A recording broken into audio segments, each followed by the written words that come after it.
So now, if there was a possibility of a part two, right, with the two of you guys, maybe he had a bad day. Maybe he was sick that day.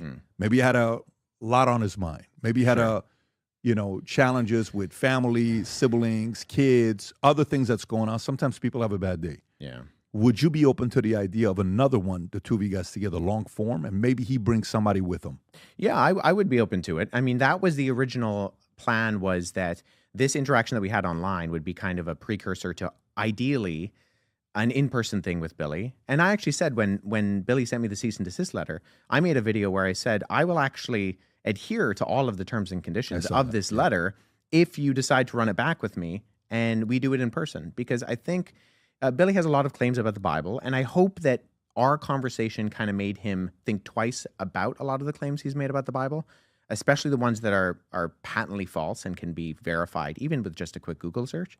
But I think there are still things that Billy has said about the history of Christianity, about biblical languages, that do need to be corrected, not because I have some sort of vendetta against Billy, but because I want people to know what is true.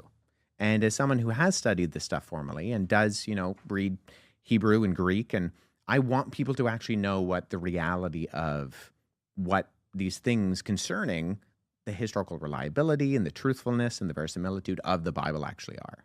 Wes, let me ask you. I'm on your channel right now, and I'm just kind of wondering who else you react to, right? Who else would be somebody where you would say is like a Billy Carson that, shares certain stories that, has caught some traction? Who else would you say? Yeah, I mean, it's an interesting question. I'm actually scheduled to do an online event with a guy named Aaron Abke, who is a growing individual within. I think Aaron has more kind of, his repertoire is a little bit more than Billy's. But my friend Stephen Boyce, who has a PhD and is brilliant on church history, and I think his PhD research was actually on Gnostic Gospels. Him and I are going to do an interaction with Aaron and another individual as well. But, I mean, off the top of my head, no one necessarily comes to mind, but there are, I mean, the internet is kind of a wild, wild west with this stuff and just claims that are made. I mean, I think it's emblematic in this conversation.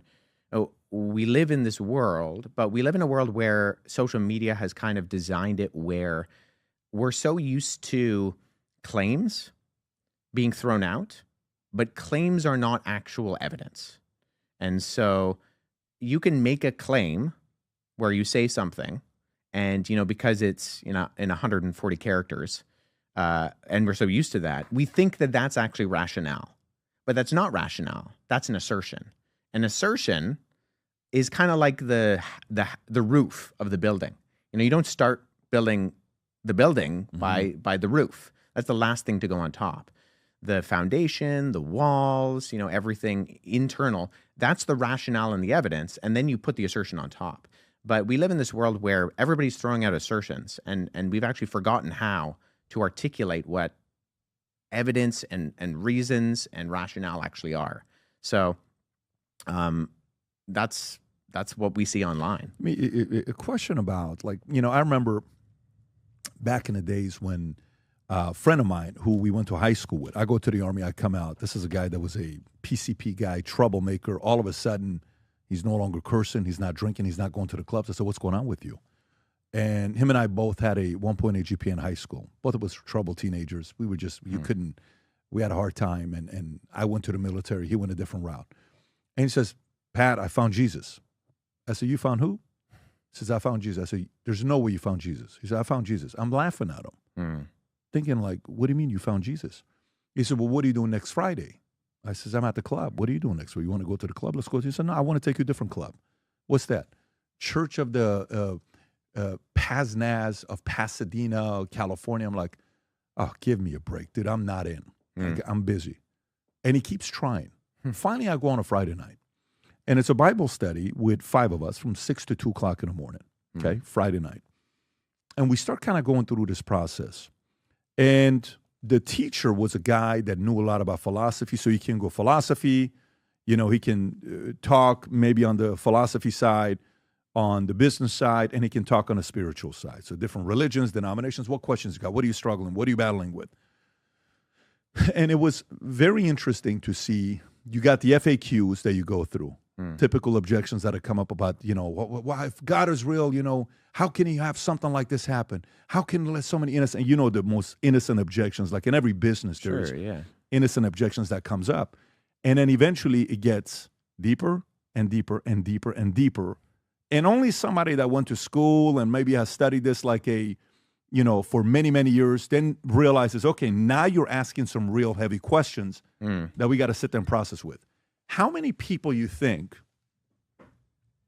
of somebody that went to school and got their, degree from certain universities that we have in America could have sat down with Billy and not exposed, but revealed the number of leaks in his arguments? How many people would be able to do something like that? Somebody that studied theology. Oh, I think quite a few. And what's that number like? Is it in the tens of thousands? Was it things that was not level of depth that anybody could have overcame? That's 100%. Okay. Yeah. I don't think that the accusations that Billy was making, they're not unusual in the sense of, and I'm not really sure where Billy got a lot of the arguments that he actually articulates from, because like I said, Wikipedia articles could debunk him. Like he uses something like the Gospel of the Holy 12 for his evidence. Well, the Gospel of the Holy 12 on the Wikipedia article will tell you this is a 20th century forgery. Like we don't have any evidence before the 20th century. It was designed by a group that was trying to prove that Jesus was a vegetarian. But it's not a historical document. And so if we're going off of something like the Gospel of the Holy 12 or the Gospel of Barnabas, which is the one he uses for the denial of the crucifixion. Let's go through one of them. Let's start with the first one, Rob, if you want to go to that. So the Gospel of the Holy 12. Yeah. So there you go. So the Gospel of the Holy 12, first serialized in the Lindsay and Lincolnshire Star newspaper between July 30th, 1898 and March 10th, 1901. Presents vegetarian versions of traditional teachings and events described in the canonical New Testament. So this isn't something that has historical provenance. So it's not something that has kind of a paper trail going back into the ancient world. There are ancient apocryphal documents that you could capitalize on. Gospel of Thomas, Gospel of Peter, but this is not one of them. So to choose this as your document to prove something, I'm just not entirely sure why you would go about that particular route. Or the other one is the Gospel of Barnabas, which is the one that Billy brought up with me, which is a clear middle-age forgery. It's not, and that's not a contested fact.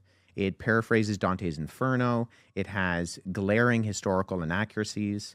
It has geographical mistakes. It says that Jesus is the Messiah, but he's not the Christ, indicating that the author had no idea what those two words meant and that they were the same words in different languages. So do you actually try to go, when you hear him say these things, let me see where he got these things from?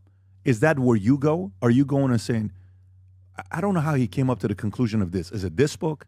Is it this fiction book? Did you go that route yourself, or how do you try to break down his arguments? Yeah, I think it's a both-and situation. I think Billy's unusual in that he has brought forward arguments that I've never seen before. So usually you get kind of the typical arguments that are repeated, and sometimes it's repeated ad nauseum. Accusations of the Council of Nicaea in 325 inventing the books of the Bible as the canon of Scripture. That's the sort of Da Vinci Code-esque argument. And you can trace where the paper trail of that goes to, because you can see that Dan Brown in the Da Vinci Code got it from a previous book called Holy Blood and Holy Grail, and Holy Blood and Holy Grail appears to have got it from Voltaire, who used a document called the Synodicon Vetus.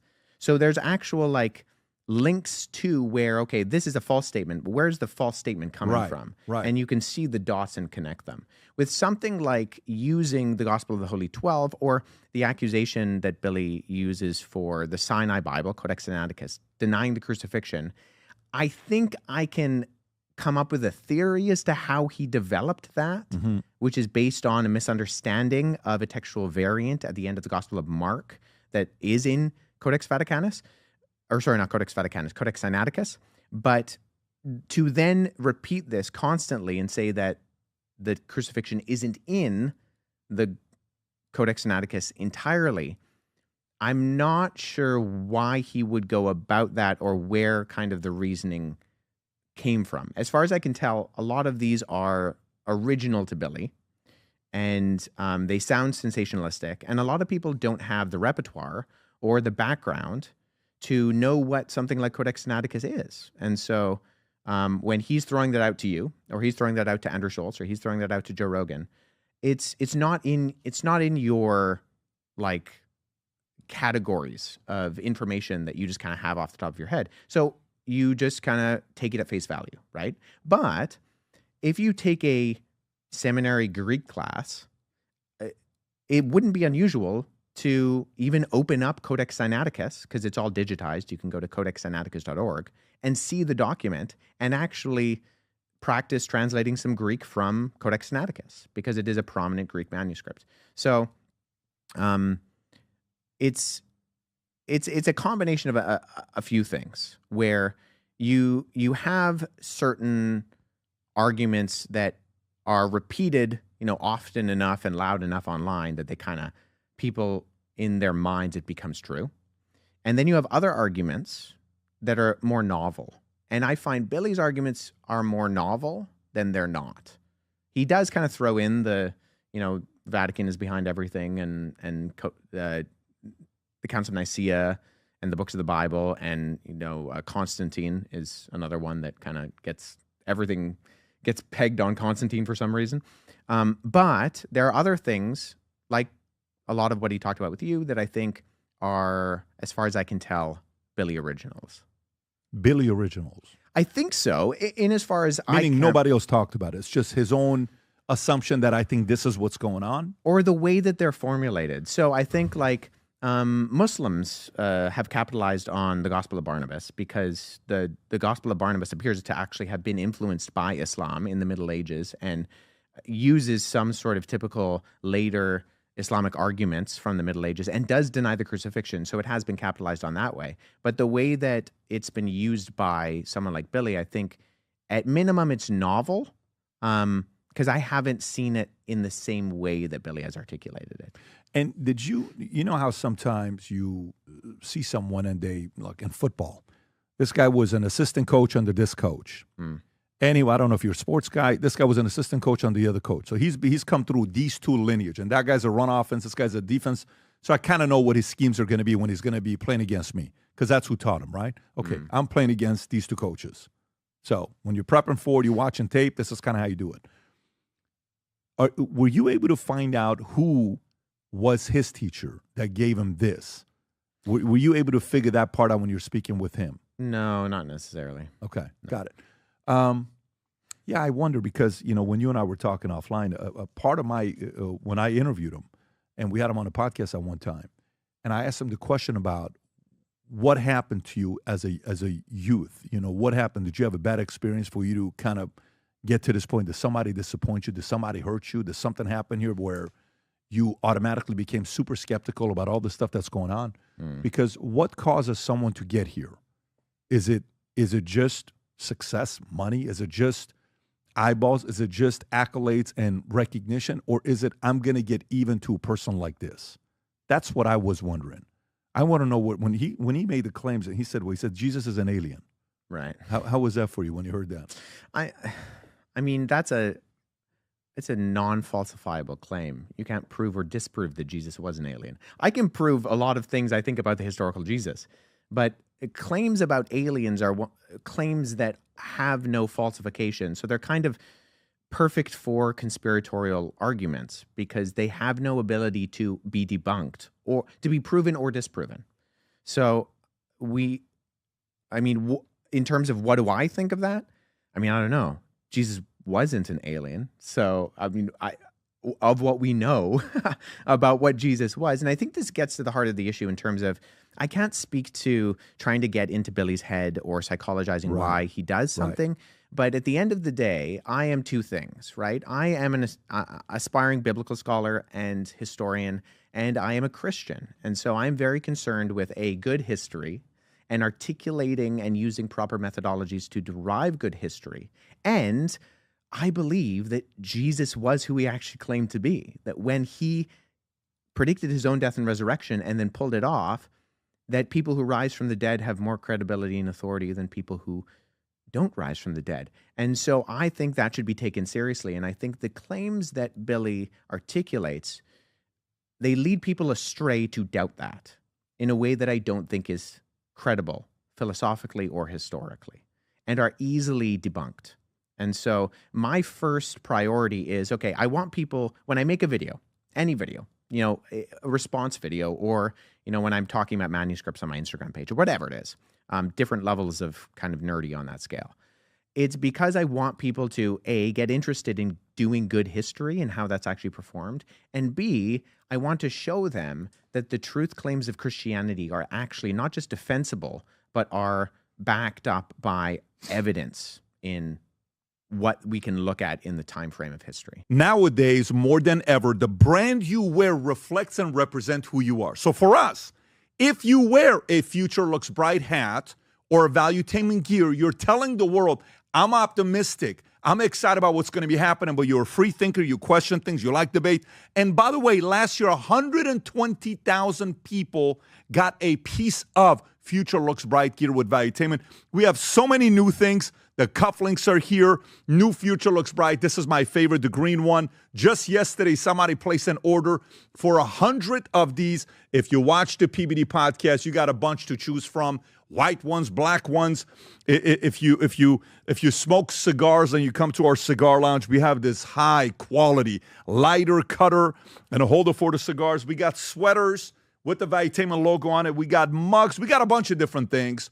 But if you believe the future looks bright, if you follow our content and what we represent with Valuetainment, with PBD Podcast, go to vtmerch.com. And by the way, if you order right now, there's going to be a special VT gift inside just for you. So again, go to vtmerch.com, place your order, tell the world that you believe the future looks bright. If you enjoyed this video, you want to watch more videos like this, click here. And if you want to watch the entire podcast, click here.